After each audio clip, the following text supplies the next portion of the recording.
Hello happy campers. So as you can see, I have not done my hair or my makeup today. It's not a great look. In fact, I'm still actually in my pyjamas. And yes, I know it is like 1 o'clock in the afternoon, but I don't really care. No, this is my first coffee of the morning and therefore that means it's the morning still. I said that I would be updating you on my drama auditions and so I shall. Thursday I had my East 15 audition. Eee! How did it go?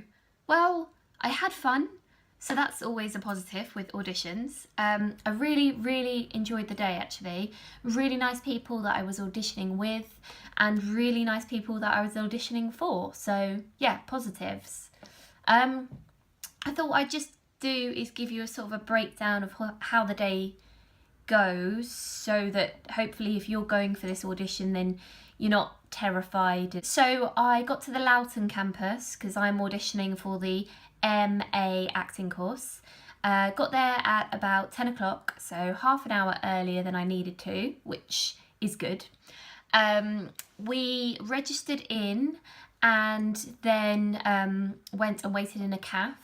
There'll be BA and MA students waiting there. If you want to sort of plug in and read your lines, you can do that. If you want to talk to people, there are student ambassadors there. So if you've got any questions, you can ask them. The guys that we had who were ambassadoring for our course, really nice people. So yeah, they kind of made you feel a little bit more easy, not so tense.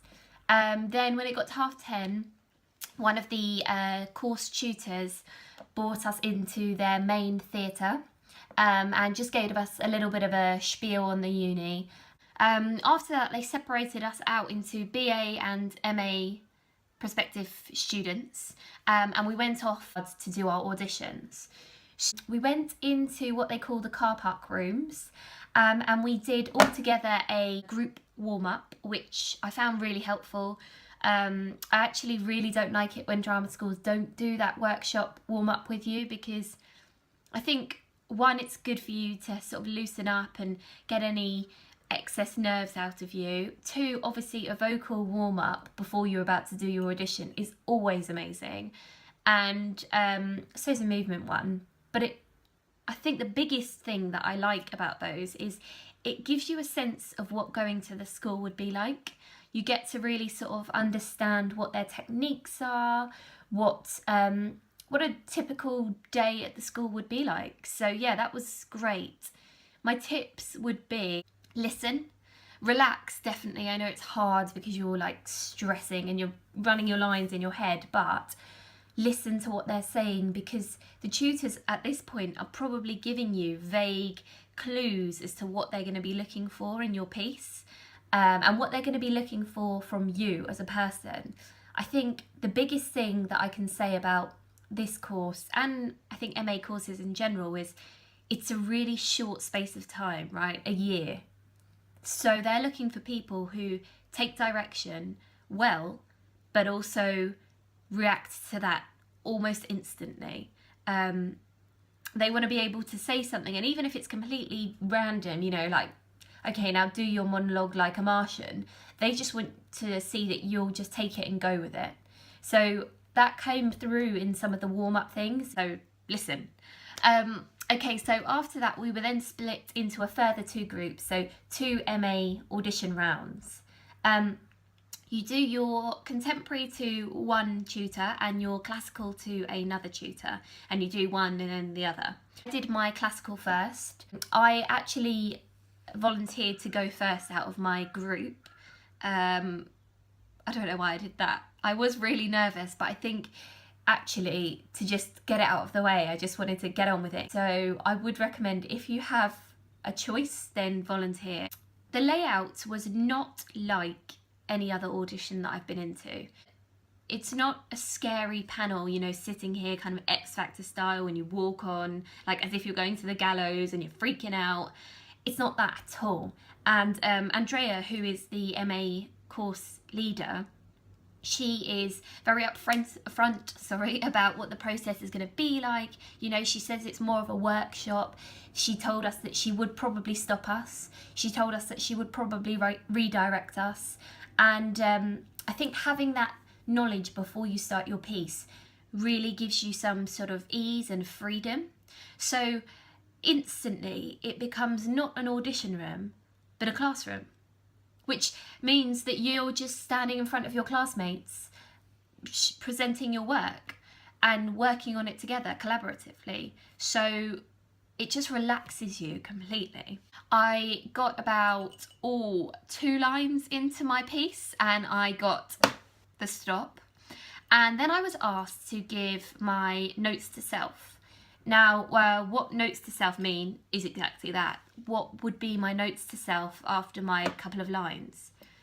I really like this approach that E16 have to their auditions, because you know when you come out of an audition, often you are giving yourself notes and you are like, oh my god, I wish I'd done this, I wish I'd done that, oh, I was shaking, or I don't know, I rushed, or my voice was this way, or whatever it might be, and you analyse it for several years afterwards and beat yourself up about it. This time you get to analyse it quickly in front of the class with the tutor there, and then she gives you the, okay, so do it again, but what are we going to do differently? And that's amazing. It's basically a second chance. You get the one chance to get all your nervous performance out, and then you get to do it with feedback from yourself. It also, again, enhanced that feeling of this is a workshop, not an audition. So I gave myself some feedback about my voice. My voice is quite high naturally. Not now so much because I'm a little bit more relaxed, but when I am nervous or any kind of emotional state, my voice goes supersonic high, and it's very tense up here.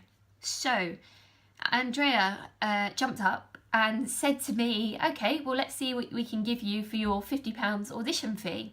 And right there and then in my audition in front of the rest of the class, she gave me some tips on how to speak, how to breathe, how to ground my voice, and it was amazing.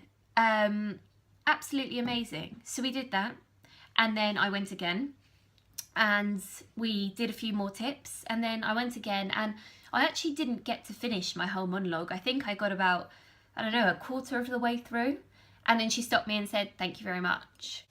That process was so good, so good, because one, it didn't feel like an audition, and two, I came away from that particular audition with notes to myself, so that going forward I can work on my monologues and hopefully put into place some of the techniques that she gave me in that short space of time, which really sort of helped me with my performance. I sat down and everyone else did theirs, and what I would say to you is really listen to everyone else's feedback as well, because there might be something that you can grab, you know, and then make some notes about it after the audition and take it and use it in your performances. So just be very present in the room. Don't be worrying about your own piece so much as taking notes on everyone else's work, really. Which I suppose is acting in general. You shouldn't be constantly absorbed in your own performance. It is about other people's performance and emotions. Next up, I did my contemporary piece. My contemporary piece, I went first again for, actually. I managed to get the whole way through this piece, so yay! Round of applause for me. Did my piece, and then I was redirected in this one as well. It was different, actually. It wasn't notes to self, but it was okay, so what do you want? And there was a discussion about the monologue. Again, it was very open. It wasn't, you know, I wasn't being grilled. It was just a collaborative discussion about what I thought the piece was and what other people might think the piece was. So I was then redirected, and again, I didn't get to finish the whole monologue through the second time, but I was stopped. And I think, again, the biggest thing from that is it felt different for me. So I don't know whether I'm going to get a place or not, but what I would say is that those, I don't know, what's 4 hours or so, really taught me about my pieces, and they taught me some new skills, and it really transformed how I felt about the monologues.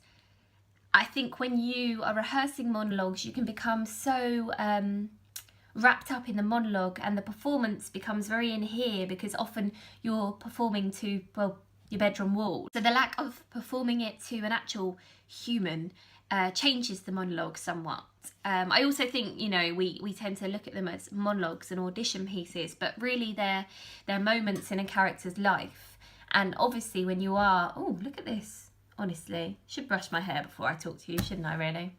Anyway, often we forget that it is a part in a character's life, and so we just get wrapped up in that page, and we don't think about what's happened before, what's going to happen after, all of those sort of things that you would do when you're acting naturally, but for some reason we just throw out of the window when we're doing an audition piece. So after that we went into a cafe again, and we all sat and we all chat, and everyone was so much more relaxed because obviously we'd done our piece, and that was that done now. And then we came back in for a group chat, and the course leader, Andrea, said that this was sort of health and safety, and what she means is it's health and safety for the mind, really.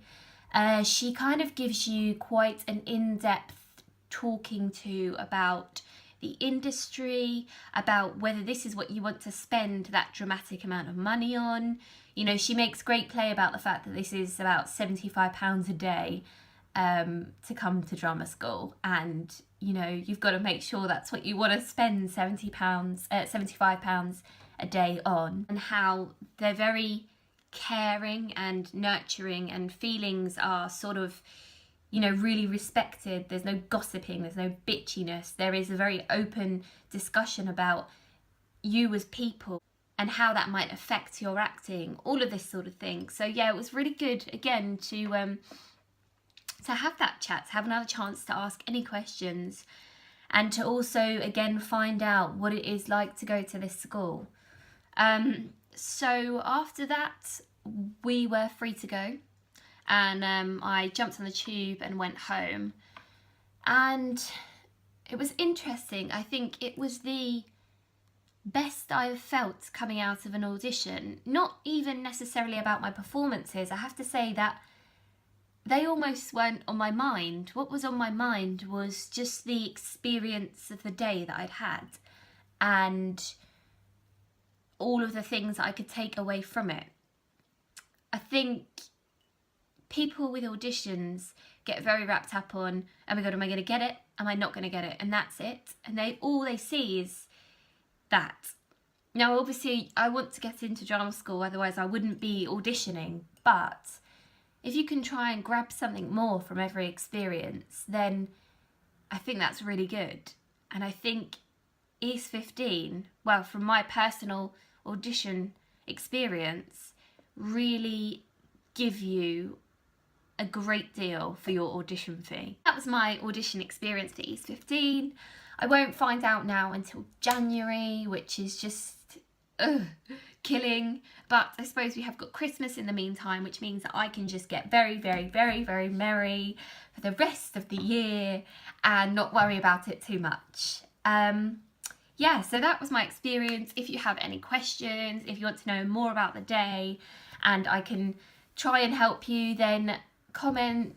And if you're going for an audition at East 15, then break a leg, and remember, take a notepad and a pen, scribble some notes to yourself, and really be present on that day and try and gain everything you can from it.